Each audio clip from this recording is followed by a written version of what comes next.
بسم الله الرحمن الرحيم نحمده ونصلي ونسلم على رسوله الكريم أما بعد فأعوذ بالله من الشيطان الرجيم بسم الله الرحمن الرحيم ويسألونك عن المحيض قل هو أذى فاعتزلوا النساء في المحيض ولا تقربوهن حتى يطهرن فإذا تطهرن فأتوهن من حيث أمركم الله إن الله يحب التوابين ويحب المتطهرين صدق الله مولانا العظيم وبلغنا رسوله النبي الكريم الأمين ونحن على ذلك لمن الشاهدين والشاكرين والحمد لله رب العالمين إن الله وملائكته يصلون على النبي يا أيها الذين آمنوا صلوا عليه وسلموا تسليما اللهم صل على سيدنا ومولانا محمد وعلى آل سيدنا وأزواج سيدنا ومولانا محمد وآله وسلم الصلاة والسلام عليك يا سيدي يا رسول الله الصلاة والسلام عليك يا سيدي يا حبيب الله وعلى آلك وأصحابك يا رحمة للعالمين حمد الصلاة بعد نہایت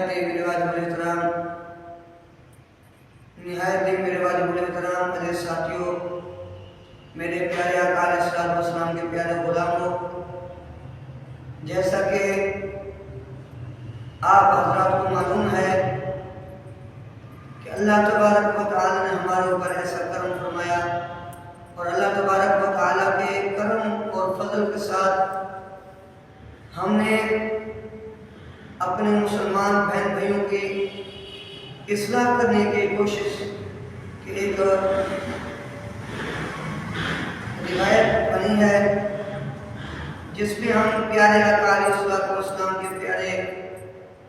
امتیوں کی اور اپنے مسلمان بہن بھائیوں کی اصلاح کریں گے۔ اس میں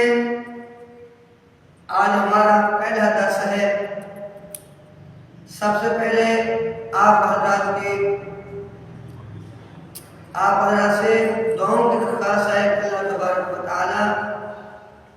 دعا کریں، رب کی بارگاہ میں اللہ تبارک و تعالی ہم کو صحیح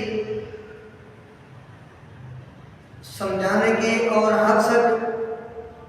بیان کرنے کی توفیق عطا فرمائے، اور اللہ تبارک و تعالی کی بارگاہ میں التجا ہے کہ اللہ تبارک و تعالی ہم سب کو سن کے اور اس پر عمل پیرا ہونے کی توفیق عطا فرمائے۔ میرے پیارے آقا علیہ الصلوۃ والسلام کے پیارے غلاموں، آج کا جو ہمارا درس ہے، سب سے پہلا ہمارا درس یہی ہے کہ انسان کے لیے کیا چیز ہے کہ وہ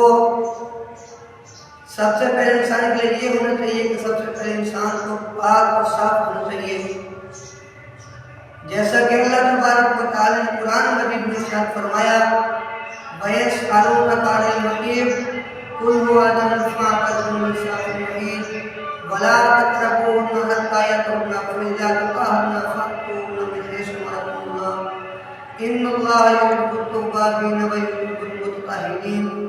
میرے پیارے آقا علیہ الصلوۃ والسلام کے پیارے غلاموں، آپ حضرات، آپ سے حیض کے بارے میں سوال کیا جائے گا کہ کہیں کہہ دیجئے کہ وہ گندگی ہے۔ حیض جو ہے، جیسا کہ عورتوں کے لیے مہینے کے کچھ ایسے ایام آتے ہیں جن ایام میں شوہر اپنی بیوی سے اپنے محبوب کے دین کے مطابق، جیسا کہ اللہ تبارک نے فرمایا کہ حیض کے دنوں میں یا نفاس کے دنوں میں اپنے عورتوں سے دور رہیں، اور جب وہ پاک ہو جائیں، پھر اللہ تبارک نے فرمایا کہ جب وہ پاک ہو جائیں تو ان کے قریب جاؤ۔ ہاں، جب وہ جہاں سے اللہ نے تمہیں اجازت دی ہے،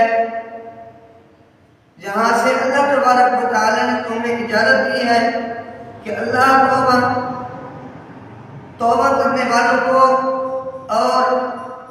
پاک رہنے والوں کو پسند فرماتا ہے۔ سب سے پہلے